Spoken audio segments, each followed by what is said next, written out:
Hello guys, good morning. Welcome to my first vlog. Samahan nyo kami today. Pupunta kami doon sa pinaka famous na tourist spot dito sa Gran Canaria. Kasama ko ang aking buddy everyday na si Timi. Timi is my dog. Kasama ko siya everyday na mamasyal. So, today pupunta kaming dalawa doon sa little desert ng Gran Canaria. So, makikita nyo, starting na kami dito ngayon. Magde-drive kami about 5 minutes. Pwede ding lakarin, pero better mag-drive kami kasi mainit. So, mainitan si Timi. Kung pwede nyo siguro makikita if clear siya or medyo yan na yung dunes.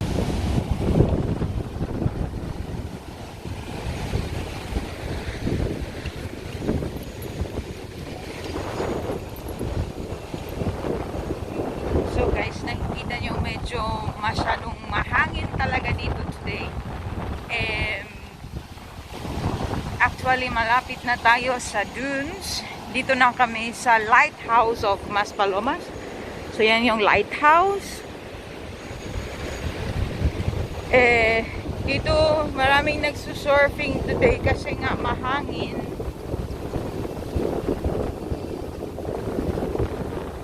The lighthouse, yan yung famous din dito sa Maspalomas, yung lighthouse. Tapos the rest are restaurants and hotels.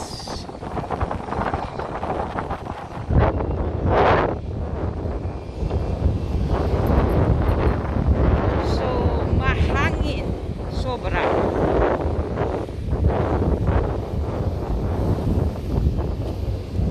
Yan yung beach. Maspalomas.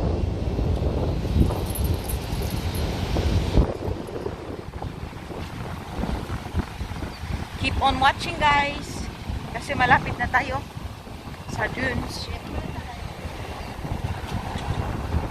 So yan, nakita nyo yung may nag-surfing din. Di naman malamig, mahangin lang.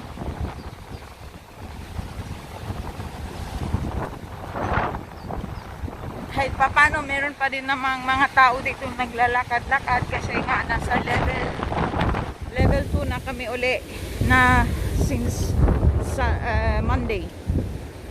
So yan yung lighthouse. Dito normal, maraming tao or maraming bakasyonista, pero as of now wala. Mas marami pang hotel kaysa bakasyonista today.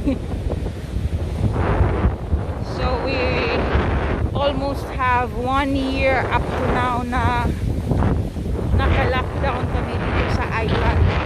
March 15 nag-start yung lockdown namin. Until now, wala pa rin masyadong improvement. Kasi still fighting pa rin kami sa pandemic ni COVID. So, enjoy na lang muna tayo watching this video.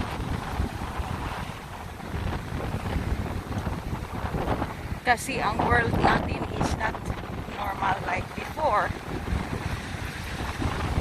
Kaya yan na lang muna, enjoy natin na the beauty of nature. Okay guys, so malapit na talaga kami, pero masyadong mahangin. Wow.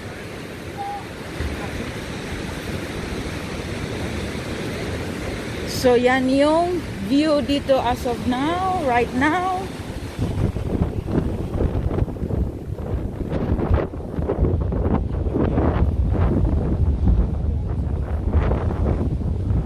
Dadaan lang kami dito.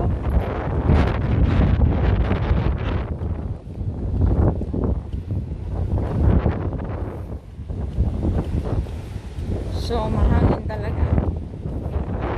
Hindi pwedeng mapigilan. So dito na kami guys.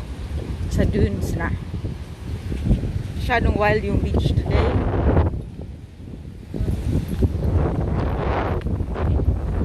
So nakikita niyo yan. Ayan na yung beach.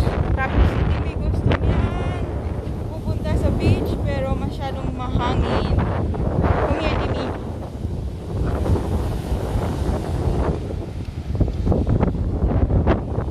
So the dunes is there. Yun na yun kung makikita niya, pero masyadong wild yung dagat.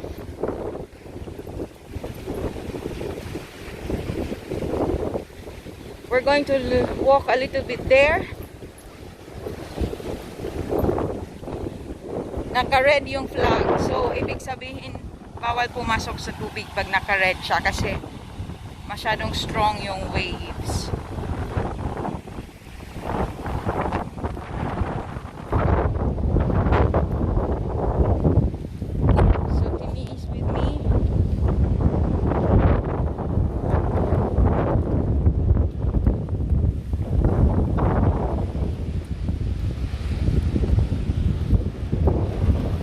Wow!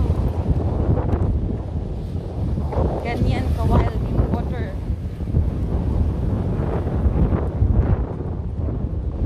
Dito right now.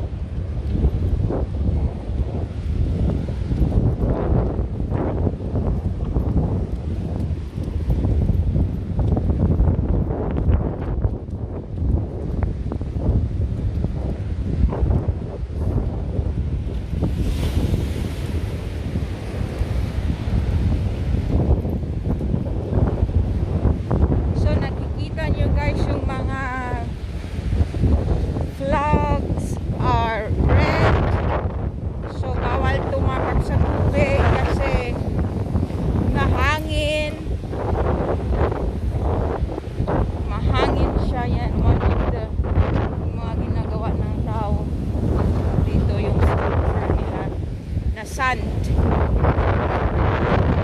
Grabe, as in. Hindi ko in-expect na ganito ka. Okay, as what I have promised. Yan na yung dunes. Mahangin talaga dito guys. So, papakita ko lang yung little part ng ano ng dunes. Desert. Yan na siya. From here, nag-start na siya. Kaso lang masyadong mahangin. Yung mata ni Timi na puno na ng sand.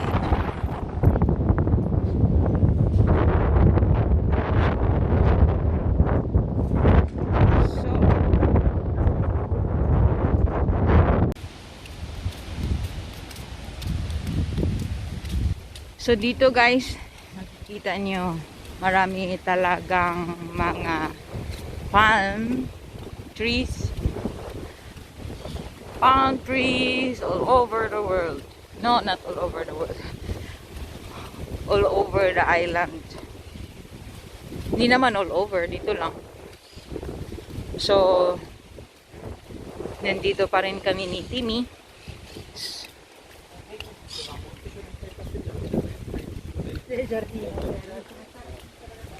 Still walking. Yan yung daily namin ni Timi. Daily bread every morning. Yan yung morning routine namin. So, palm trees.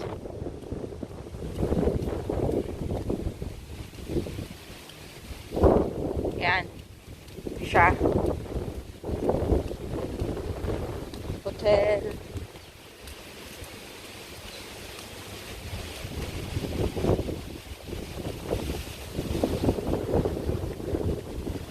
Hotels.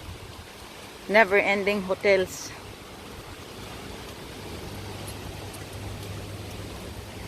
Yan. So very relaxing talaga yung view. Lapit lang din siya sa dagat. So dito na kami medyo sa likod na ng dunes. Actually guys, next time papakita ko sa inyo yung buong view ng dunes or dunas namin dito, kasi up to now masyadong mahangin talaga. Di pwede, di makaya ng power kasi lilipad kami ni Timi.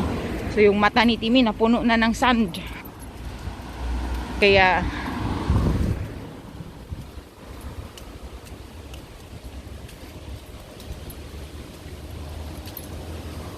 babalik na kami on our way home na. So guys, thanks for watching.